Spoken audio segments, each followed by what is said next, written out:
আসসালামু আলাইকুম ভাইয়েরা আপুরা। আজকে আবার একটি নতুন রকমের রেসিপি নিয়ে আসলাম মিষ্টি কুমড়া দিয়ে তোমরা অনেক রকম রেসিপি অনেক সময় আমি দিয়েছি, তোমরাও খেয়েছো বন্ধুরা। আজকে একটু অন্য রকমের রেসিপি করলাম বন্ধুরা। দেখো তোমরা, আমি এটা দিয়ে আমি মিষ্টি কুমড়াটা দিয়ে বড়া করব, সেই জন্য মিষ্টি কুমড়াটাকে দেখো আমি গ্রেট করে নিলাম, গ্রেট করে নিয়েছি। দেখো কি সুন্দর হয়েছে দেখতে, কত সুন্দর, গাজরের মতো লাগে কিন্তু গাজর না বন্ধুরা, এটা মিষ্টি কুমড়া ছিলে নিয়েছিলাম। তাই এখন বন্ধুরা আমি কি মশলা লাগে সেটা তোমরা দেখতে থাকো। আজকের আমার এই বড়াটায় গরম গরম ভাত দিয়া এই বড়াটা দিয়া খেতে খুবই দারুণ সুস্বাদু। এখন দেখো বন্ধুরা, আমি হাফ বাটির চাইও কম আমি বেসন দিয়ে দিলাম। ডাল দিয়েও করা যায়, মসুর ডাল বেটে সেটা দিয়ে করা যায়। এখন দেখো পেঁয়াজ কুচি আর কাঁচামরিচ কুচি দিয়ে দিলাম, অ্যাড করে দিলাম। এখন আমি স্বাদ মতো লবণ দিয়ে দেবো, আদা রসুন পেস্ট দিলাম কিছুটা, সামান্য কিছু আদা রসুন, বেশি দেওয়া যাবে না তাহলে গন্ধ আসবে বন্ধুরা, একটা গন্ধ আসবে, সেই জন্য সামান্য। এখন আমি পরিমাণ মতো লবণ দিয়ে দিলাম, এক চামচের চেয়ে একটু সামান্য একটু বেশি হলুদ দিয়ে দেবো,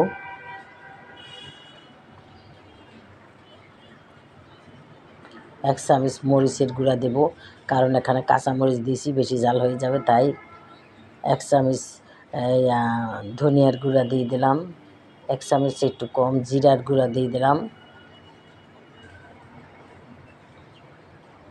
সামান্য একটু চিনিও দিয়েছি বন্ধুরা।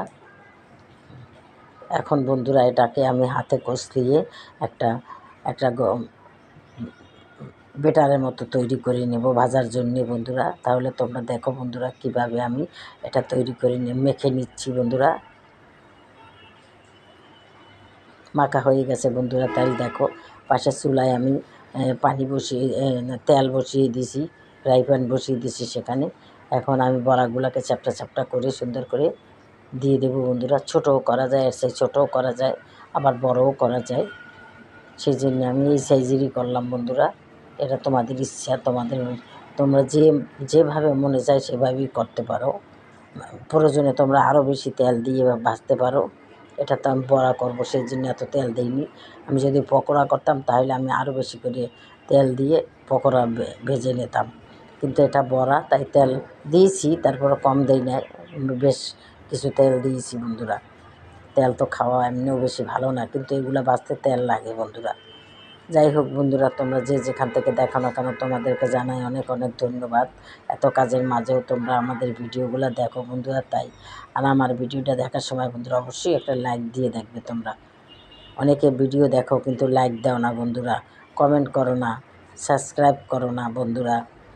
আমি তো তোমাদের ভিডিও দেখা মাত্র সাবস্ক্রাইব করি এবং এই যা করার আমি সবই করি বন্ধুরা। তোমরা দেখো বন্ধুরা, এখন আমি উল্টিয়ে দিচ্ছি সবগুলা সুন্দর করে। এভাবে আমি এগুলাকে সুন্দর করে মুসমুসে করে ভেজে নেব। ইচ্ছা করলে একটু চালের গুঁড়ি দিতে পারতাম, চালের গুঁড়ি দিলে আরও ভালো হতো, মুসমুসে হতো বন্ধুরা, কিন্তু আমি চালের গুঁড়িটা দিই নাই বন্ধুরা, খেয়াল ছিল না তাই। কিন্তু কিছু পরে আমি একটু কর্নফ্লাওয়ার দিয়ে দিছি। দেখো বন্ধুরা হয়ে গেছে, কয়েকবার উল্টিয়ে দিয়েছি, এটা দেখাই নেই তোমাদের, হয়ে গেছে দেখো।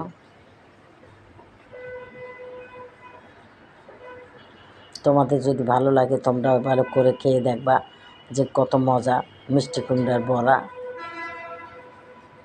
আমি আগে জানতাম না বন্ধুরা, এখন আমি শিখি আমি করলাম বন্ধুরা। আমিও তো তোমাদেরটা দেখে দেখে করি বন্ধুরা।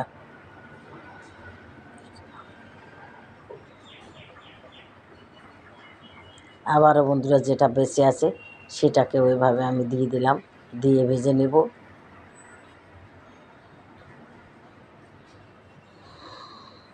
বাইরে অনেক বৃষ্টি হচ্ছে, তাই ঘরে আমরা যা আছে এটা দিয়ে এভাবে করে খাচ্ছি।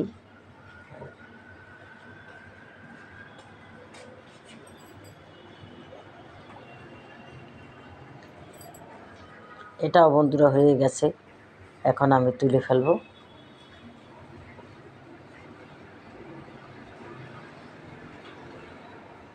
তাহলে আমার বড়াগুলো হয়ে গেছে বন্ধুরা, এখন পরিবেশন করে তোমাদের দেখাবো। দেশের অবস্থা ভালো না, তোমরা তো জানো কত বাচ্চা মারা গেছে, এই শোক ভোলার মতন না।